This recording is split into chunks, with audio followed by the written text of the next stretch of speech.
dia, meus irmãos, que a paz do Mestre Jesus esteja com todos nós. Então, estamos aqui mais uma vez, um domingo, para poder falarmos a respeito da doutrina espírita.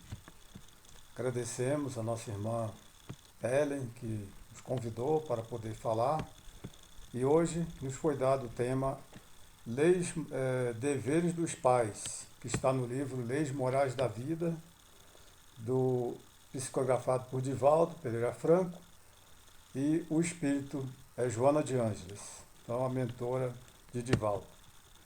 E aqui, neste livro, nós temos aqui Joana de Ângeles falando o seguinte: por impositivo da sabedoria divina, no homem, a infância demora maior período do que em outro animal qualquer.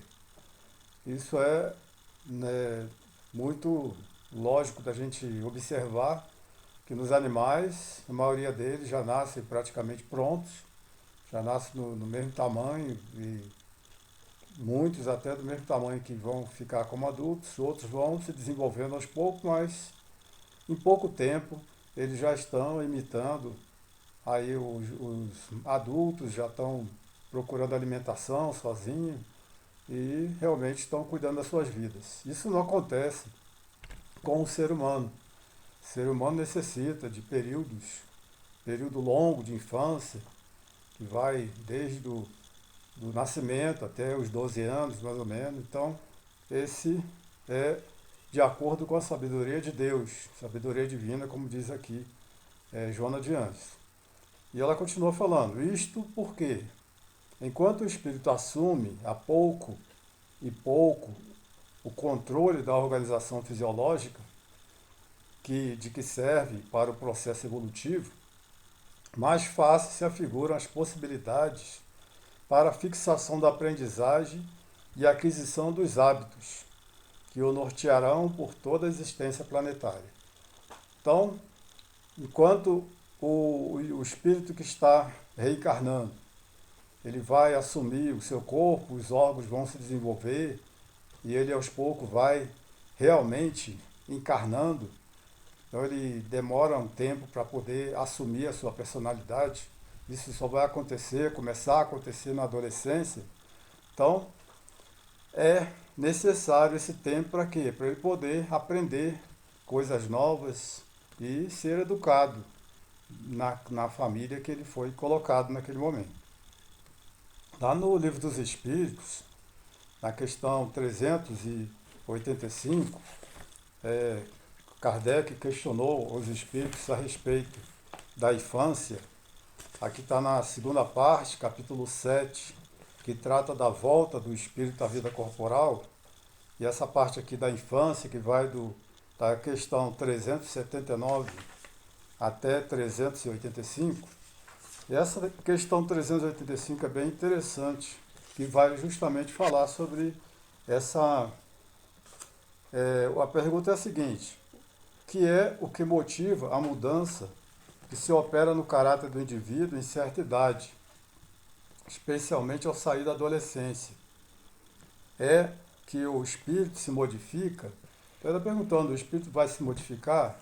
Não, o espírito não vai se modificar, ele vai assumir a sua personalidade de antes, juntando o que ele também aprendeu. E os espíritos continuam aqui dando uma explicação interessante isso. Eles falam aqui, as crianças são seres que Deus manda a novas existências, para que não lhe possam imputar excessiva severidade. Dá-lhes ele todos os aspectos da inocência. Ainda quando se trata de uma criança de maus pendores, cobre-se-lhe as más ações com a capa da inconsciência. Essa inocência não constitui superioridade real com relação aos que eram antes. Não, é a imagem do que deveriam ser e, se não o são, o consequente castigo exclusivamente sobre elas recai. Aí está dizendo aqui, não foi, todavia, por elas somente que Deus lhes deu esse aspecto de inocência. Foi também, sobretudo, por seus pais, de cujo amor necessita a franqueza que as caracteriza. Ora, esse amor se enfraqueceria grandemente à vista de um caráter áspero e intratável, ao passo que, julgando seus filhos bons e dóceis, os pais lhes dedicam toda a afeição e os cercam dos mais minuciosos cuidados. Então a criança nasce com esse caráter da inocência, como Jesus até, numa passagem evangélica, ele disse, deixai a mim, vinha as criancinhas, e ainda falava que as pessoas deveriam se assemelhar a elas, então ele se referia a essa inocência que as crianças já trazem em si. Então, isso é para fazer o quê? Para tocar o coração dos pais, aquela criança que está ali, que já nasce chorando. Então ele chora porque não sabe falar, né? Então tem alguma necessidade, e então os pais se condói dessa criança que está chorando e vão até eles ali, a criança, e vê o que está necessitando, se é de alimentação, se é de um carinho, ou então está sentindo frio, ou então alguma dor. Então isso faz com que os pais acreditem, né, que os filhos são bons, são dóceis, não sabe quem está ali, mas vão cuidar com muito carinho, muita atenção aquele serzinho que está chegando ali. E ainda diz aqui, a infância ainda tem outra utilidade. Os espíritos só entram na vida corporal para se aperfeiçoarem, para se melhorarem. A delicadeza da idade infantil os torna brandos, acessíveis aos conselhos da experiência e dos que devam fazê-los progredir. Nessa fase é que se lhes pode reformar os caracteres e reprimir os maus pendores. Tal o dever que Deus impõe aos pais, missão sagrada de que terão que dar conta. Então aqui a gente pode observar que a infância é característica, é de Deus para ajudar, auxiliar tanto aqueles seres que estão voltando, como a família, os pais que têm essa missão de cuidar desse ser que primeiramente é filho de Deus. Então ele veio até o lar para poder ser educado, poder imprimir nele novos caracteres, auxiliá-lo no seu progresso, no seu aperfeiçoamento. Então, é uma missão, e depois que essa missão terminar, lá desencarnado no mundo espiritual, vai ser cobrado a ele. O que fizeste do filho que te confiei a guarda? Né? Isso é Santo Agostinho que diz, lá no Evangelho, naquela mensagem que fala da ingratidão dos filhos e os laços de família. Então, é muito importante a gente aprender aqui, que está no livro dos Espíritos, sobre a infância. Quem depois quiser continuar fazendo a pesquisa, então está aí uma pesquisa muito interessante. E depois voltamos aqui à nossa lição, e tem aqui Joana de Anjos comentando também coisa semelhante. Como decorrência grande, tarefa se reserva aos pais no que tange aos valores da educação, deveres que não podem ser postergados, sob pena de lamentáveis consequências. Os filhos, esse patrimônio superior que a divindade concede por empréstimo, mediante os liames da consanguinidade, enseja, facultam o reajustamento emocional de espíritos antipáticos entre si. Então podem ser espíritos que eram inimigos no passado, que tinham algum pendores aí, e agora vêm na mesma família. Também pode ser a sublimação das afeições entre os que já se amam. Então também espíritos amigos, reencarnos ali junto, que já se amam, já se gostam. E também pode ser o caldeamento de experiências e o delinear de programas de difícil estruturação evolutiva. Então pode ser aí que eles venham com uma missão, uma família que todos os espíritos ali amigos, todos os espíritos envolvidos já no bem, então vem com alguma missão para se trabalhar. Ou então vem para ajudar algum outro espírito aqui, ó, programa de difícil estruturação evolutiva. Então, já que a família está um pouco mais evoluída, então é colocado ali um espírito que necessita de educação, de amparo, e essa família, com mais conhecimento, vai poder auxiliar esse irmão que está retornando à carne. Então, aqui ela diz o seguinte: tudo isso merece o quê? Todo um investimento de amor, de vigilância e sacrifício por parte dos genitores. Então, tudo isso aí vai requerer um investimento no amor. Então, tem que ter muito amor no seu coração para cuidar desse espírito. Vigilância, está sempre vigilando, como foi dito lá na questão 385.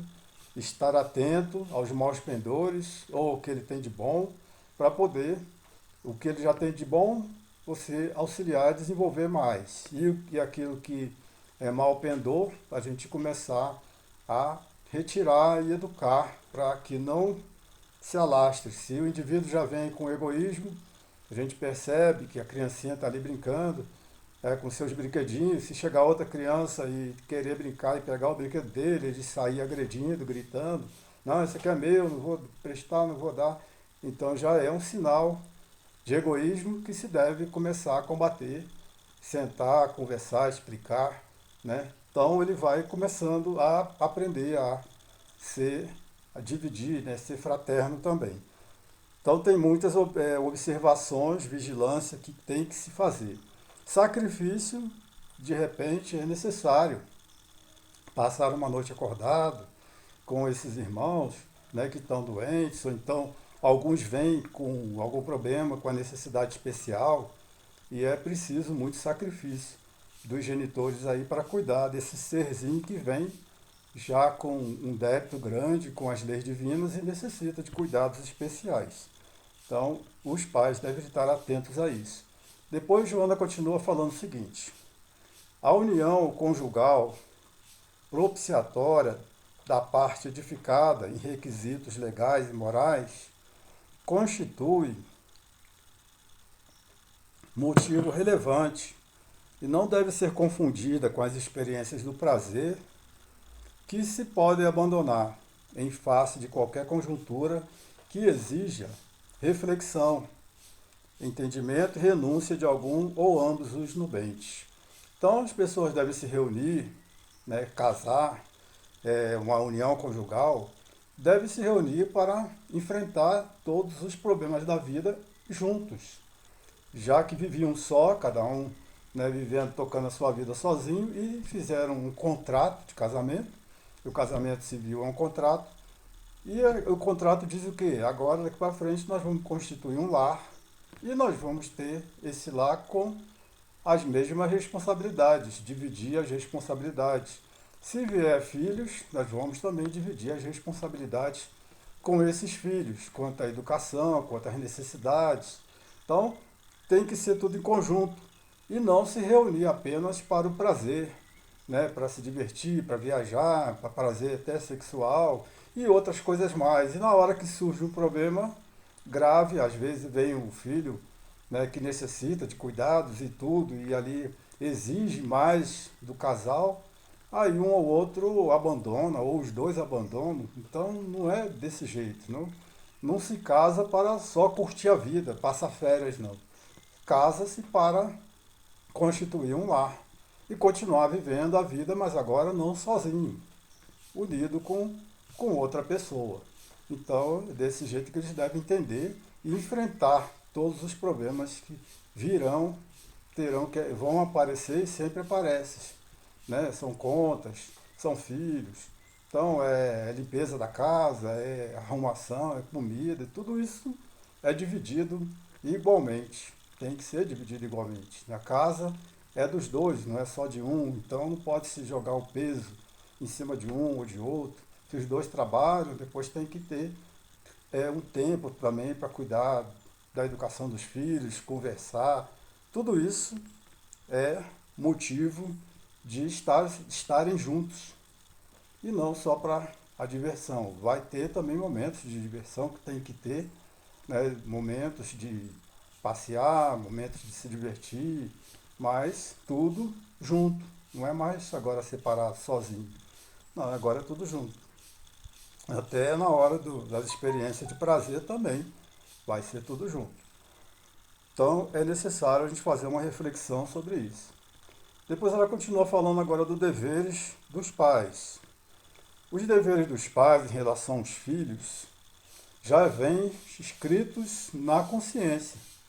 Muitas das vezes os deveres dos pais para com aqueles filhos ali que eles vão receber já foram combinados antes, lá no mundo espiritual, quando se fez o planejamento reencarnatório, às vezes um grupo grande, todos sentaram juntos, fizeram uma reunião e planejaram. Nós precisamos evoluir, precisamos melhorar nesse ponto, nesse outro ponto. Esses irmãos aqui, ó, e agora já tivemos muitas, né, brigas no passado, agora vamos uma família só, às vezes não conseguem conversar assim, mas os amigos espirituais estão ali e auxiliam a que eles aceitem essa missão de vir todo mundo junto, numa família, e começar a se melhorar, usar a lei do progresso para todos, não é só para um, sem egoísmo, sem orgulho, sem vaidade, e todo mundo unido ali, fraternalmente, na mesma família, combina quem vai ser o pai, quem vai ser a mãe, os filhos, quem vai estar em volta, quem vai ser genro, nora ou vizinhos. Então, tudo isso pode ser planejado. E quando começa, aqui já todo mundo nascendo, inconscientemente vão lembrando. Então, é como diz aqui, os deveres já estão escritos na consciência, já está lá planejado. E agora é só começar a colocar em prática. De que maneira se coloca em prática? Essas técnicas psicológicas, essas metodologias de educação, isso aí pode variar muito. Isso aí tem diversas maneiras. Agora, o que não pode faltar, como diz aqui Joana de Anjos, é o compromisso do amor. No compromisso do amor, tem que aparecer o quê? O companheirismo, o diálogo franco, a solidariedade, a indulgência, a energia moral de que os filhos necessitam. Então, isso daí para poder eles adquirir esses valores éticos, valores espirituais, valores intelectuais e sociais. Então, é preparar aqueles filhos ali para entregar para a sociedade. Que ninguém tem um filho para viver com ele para sempre ali, só para si. Ele não é seu. Ele é um espírito que foi colocado para você auxiliar no progresso, na evolução daquele indivíduo. Então, auxiliando, você também é auxiliado. E isso aqui é muito importante, que ela coloca aqui. Então, o compromisso do amor.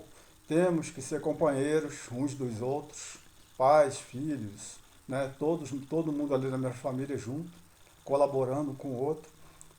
O diálogo franco, isso é muito importante.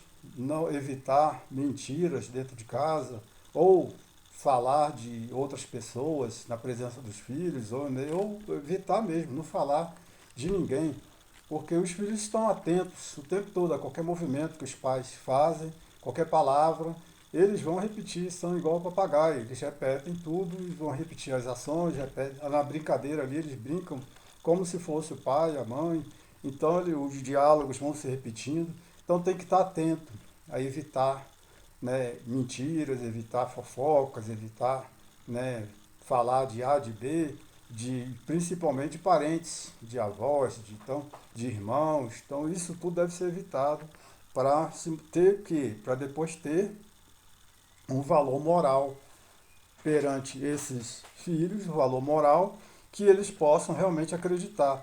E esse valor moral vai dar uma energia que na hora que é necessário uma energia mais forte, não vamos partir para a violência, mas através do exemplo que os pais dão no seu proceder correto, os filhos vão realmente acreditar que ele está certo, que ele está com a verdade, e ele não está mentindo, então está exigindo algo que é necessário para ele. Como nosso pai faz, nosso pai celestial, ele muitas das vezes faz com que nós passamos por alguns sofrimentos, algumas expiações, dificuldades, provações, mas para quê? É para o nosso bem, é para nós melhorarmos. E os pais que amam seus filhos também fazem isso. Muitas das vezes eles exigem algo que não é necessário para eles naquele momento. Aquilo ali vai prejudicar Então é preciso chegar, conversar, ter o diálogo, né, e explicar muito bem através da sua energia moral, que isso é muito mais importante, melhor do que agressão, do que gritos, e isso daí já não cabe mais nos nossos dias de hoje, nesse mundo agora que nós estamos passando, que é um mundo que está evoluindo, e se está evoluindo, tu vai para passar um mundo melhor, Deus, na sua infinita misericórdia, permite que todos os espíritos voltem para ter a sua última oportunidade de ficar aqui nesse planeta.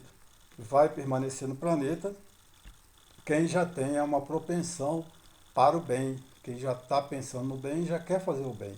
Vai ficar, mesmo sendo imperfeito, como todos nós ainda somos imperfeitos, temos nossos defeitos ainda a cumprir, mas já temos uma predisposição a auxiliar a fazer o bem. Então isso vai ser levado em consideração. Então você já tem uma propensão ao bem, vai ficar num planeta melhor, onde o bem vai reinar. O mal vai existir ainda, mas vai ser muito pequeno e ele não vai nem aparecer, vai ficar envergonhado de querer se mostrar como a gente vê nos dias de hoje. O mal é as guerras, a violência nas ruas, né? A gente vê crimes, né? Então tudo isso é o mal fomentando ainda, querendo se mostrar. Mas num planeta melhor, um planeta regenerado, ele vai ficar com vergonha de querer se mostrar tanto e vai acabar desaparecendo. Continuando aqui o nosso estudo, nós temos aqui o que ela vem trazer para a nossa reflexão. O lar, em consequência, prossegue sendo, na atualidade, de fundamental importância no complexo mecanismo da educação. Nesse sentido, é de essencial relevância a lição dos exemplos, a par da assistência constante de que necessitam os caracteres em formação, uma argila plástica que deve ser bem modelada. Então o lar ainda é e vai permanecer por muito tempo sendo aquela célula principal da educação. É no lar que o espírito é educado. Não se pode passar essa responsabilidade para os professores, para as escolas, para outros institutos. Não. É obrigação, dever dos pais educar, dar o exemplo, e dela que é a lição do exemplo. Então isso aqui é uma necessidade, lição do exemplo na palavra, falar uma palavra, né, impecável. A palavra impecável é o quê? Sem mentiras, sem pecados, né? Não levar as coisas que acontecem no mundo para o lado pessoal e nem o que as pessoas falam. Ter uma postura de sempre querer fazer o melhor de si.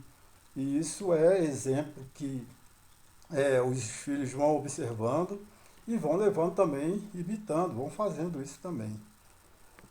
Então aqui, ó, diante dele, né, frágil aparência, tenha em mente que se trata de um espírito comprometido com a retaguarda, que recomeça a experiência sob a injunção de sacrifícios, que muito depende de ti. Então está diante de nós ali um serzinho que tem compromissos. Todos nós temos também compromissos lá com o passado, com a retaguarda. Né? Essa encarnação que nós estamos agora é a melhor de todas. Então a gente tem muita coisa para poder melhorar.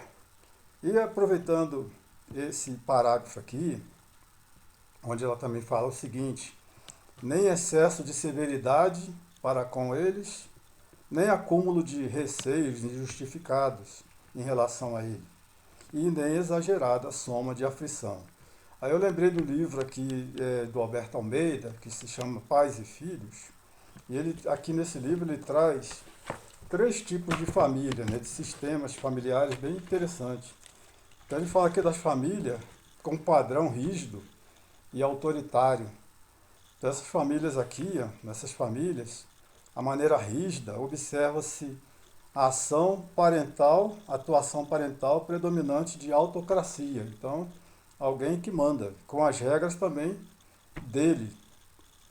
As falas são recheadas de verdades acabadas, né? O pai e a mãe estão com a verdade, acabou, o filho não pode discutir, definida por eles.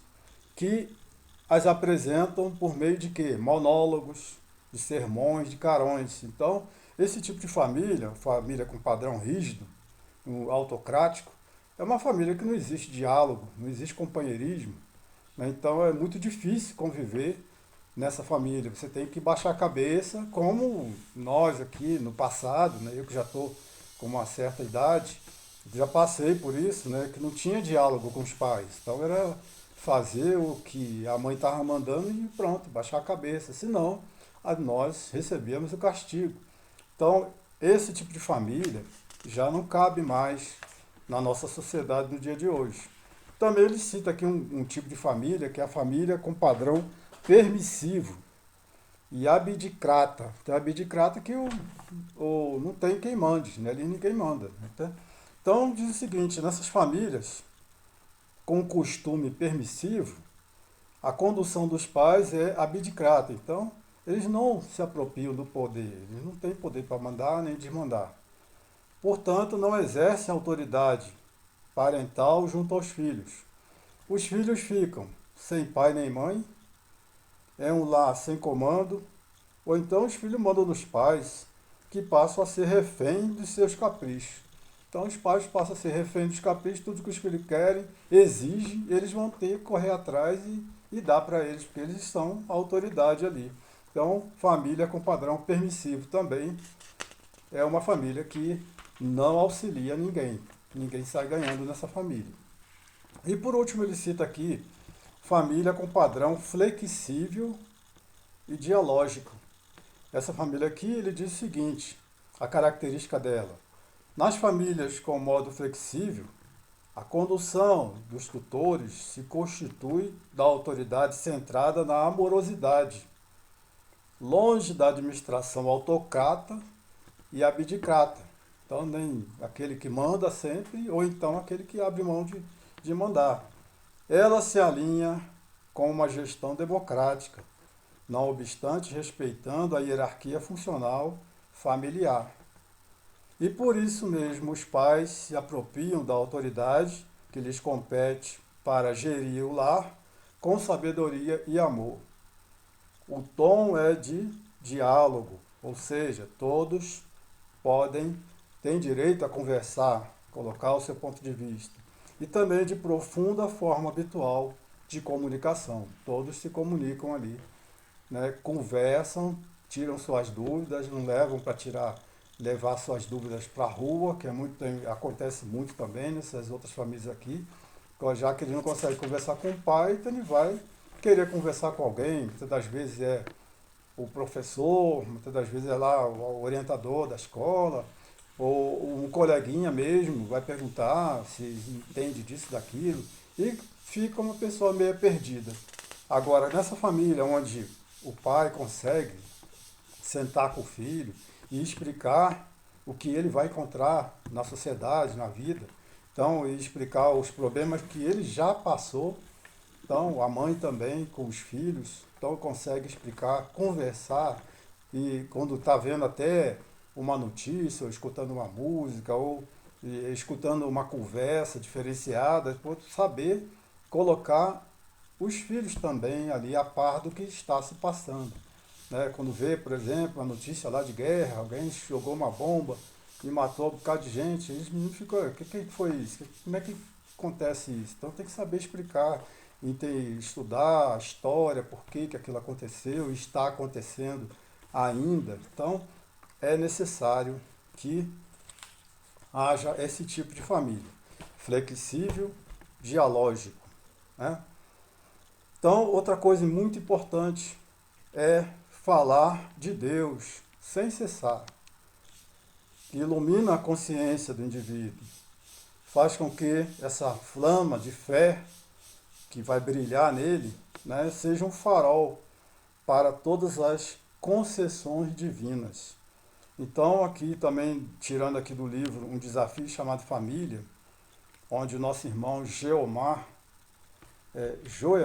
né, ele coloca aqui a importância da evangelização, né? Nós que somos conhecedores da doutrina espírita, e já não só simpatizantes, mas também trabalhadores da doutrina e já colocamos a doutrina como nossa filosofia de vida, não podemos abrir mão disso. No livro dele, aqui um desafio chamado Família, ele coloca aqui auxílio aos pais.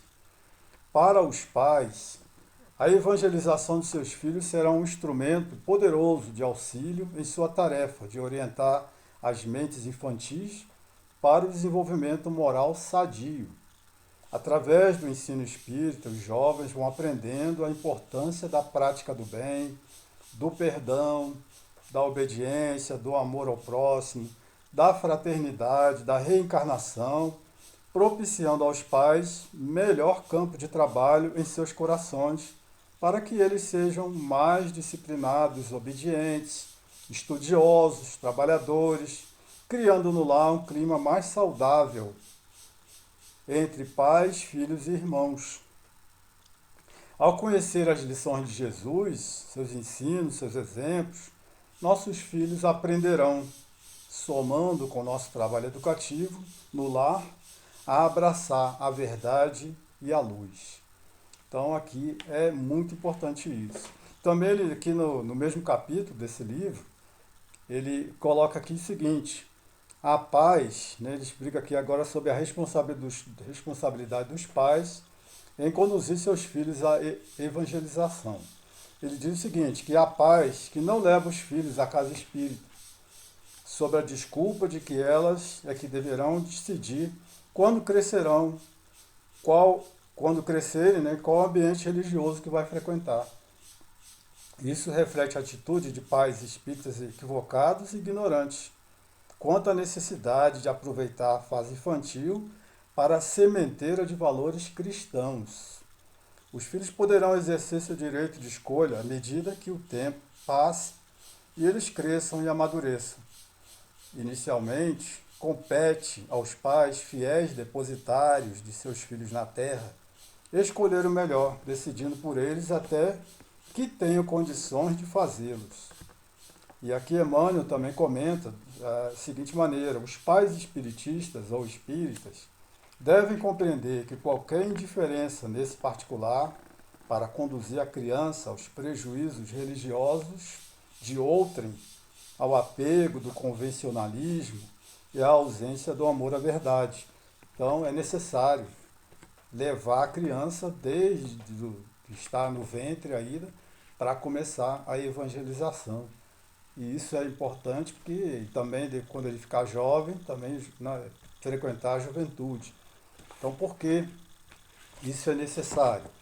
Porque isso ele vai aprendendo vários valores aqui, como foi falado, valores de solidariedade, amor ao próximo. Então isso faz parte da vida de quem se diz aí espírita. E nós podemos aqui, já partindo aqui para o nosso finalmente, Joana de Anjos coloca também assim, nós que já vivemos, passamos pela infância, passamos pela adolescência, pela madureza, das vezes, né, ou estamos ainda, já passamos por muitos problemas, já temos aí, como ela diz, um moto próprio de como foi resolvido esses problemas. E temos experiências, podemos passar experiências aquelas que foram boas, que nós conseguimos vencer. Podemos passar para esses meninos. Então, e não devemos poupar esforços na educação desses meninos.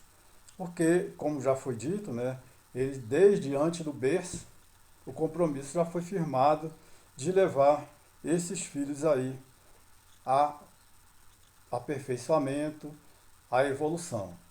Então fica aqui o recado de Joana de Ângeles e também agradecemos a oportunidade de estar aqui falando com vocês, que possam levar algumas reflexões. No livro dos Espíritos tem sobre a infância, também no livro que foi citado aqui, um desafio chamado Família, do Geomar, e o livro Pais e Filhos, do Alberto Almeida. E tem muitas outras obras que nós não podemos colocar aqui dentro do nosso tempo. Que Jesus abençoe a todos, que tenham uma semana muito alegre e uma semana de muito amor em seus lares. Fiquem com Deus.